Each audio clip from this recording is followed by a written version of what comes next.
The Runner, author unknown, read by Dirili. There is, in a small national park somewhere in the US, a bike path. This bike path is hardly unusual. It is roughly 12 miles long and makes a circuit around a small lake. Most of the path is wooded, and it is regarded by the locals as a beautiful little place to take a breather and catch some peace and quiet. Many who jog or bike along the path observe nothing out of the ordinary, but there are those lone bicyclists who happen across the Runner. Mark coasted his bicycle to a stop on the side of the path. Standing astride it, he drank eagerly from his water bottle. Finally, he was able to take a day off, instead of staying at home and paying bills, or mowing the lawn, or fixing the roof. And he was at the park at the perfect time, too. He was practically the only one there, besides a few families in the picnic area and the old man who fished from the pier. Wiping his mouth on his arm, Mark put the bottle back and was about to pedal off, when someone ran up behind him. "Nice day, eh?" the young man said. He was tall and thin, and wore a hooded gray sweatshirt and black running pants. His face was concealed by a scarf and sunglasses. Since summer had yet to take the place of the mild spring, Mark saw nothing unusual about this. "Yeah, it's perfect out." The young man nodded. He swayed when he stood still, as if he was anxious to keep moving. "You up for a race?" "A race? That'd be pretty unfair." "Maybe, but so is life, you know." Mark couldn't help but chuckle. "Okay, you're on. Where to?" The young man thought for a moment. "Right past the 10th mile marker, by the old storm shelter." "Fine by me. That's a pretty good distance from here, though. You sure you can keep up?" "I'll give you a 10-second head start, even. Just go whenever you're ready." While Mark did host some suspicions about the strange young man, he brushed them aside.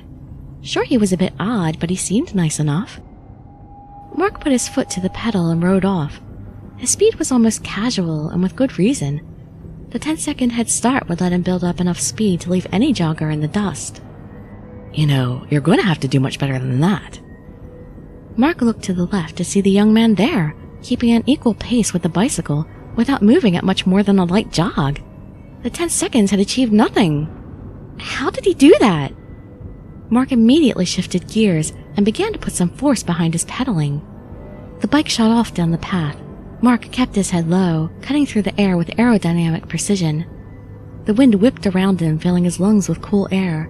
The trees went by in a blur of green and brown. He kept pushing himself further, faster, faster, faster.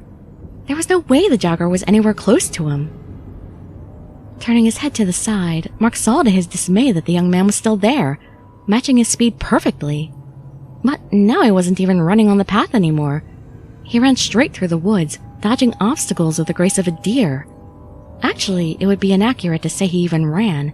He flew, his feet barely touching the ground before he took another leaping stride forward, his scarf waving behind him like a tail. The way he ran, Mark could imagine him laughing. Mark's amazement at this was numbed by the overwhelming sensory maelstrom his speed had achieved. There was no noise but the wind in his ears, no taste or smell but the chill air in his mouth and nose, no sight other than a stripe of gray in a sea of green, nothing to touch but the handlebars. Then the shelter appeared up ahead on the side of the path, the finish line.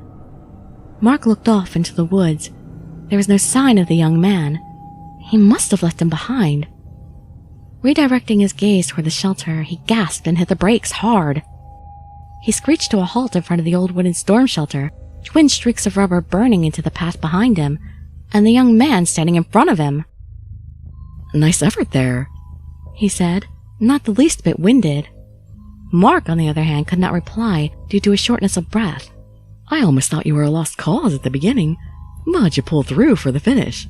Best race I've had in a long while." "How did you do that?" Mark panted. "I don't really know what you're talking about.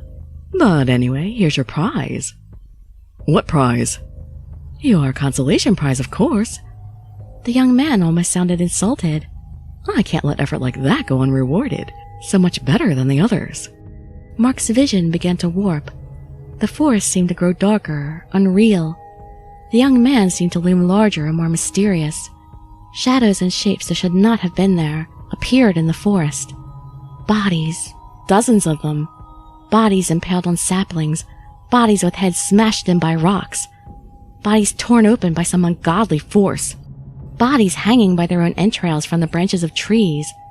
A row of bloody bicycle helmets were perched on a fence of sharpened sticks. They were there, and they were not, shifting between the real, the imagined, and the forgotten.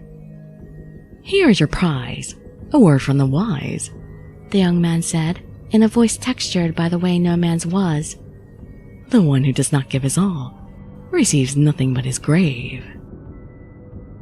The runner walked into the shelter and was gone.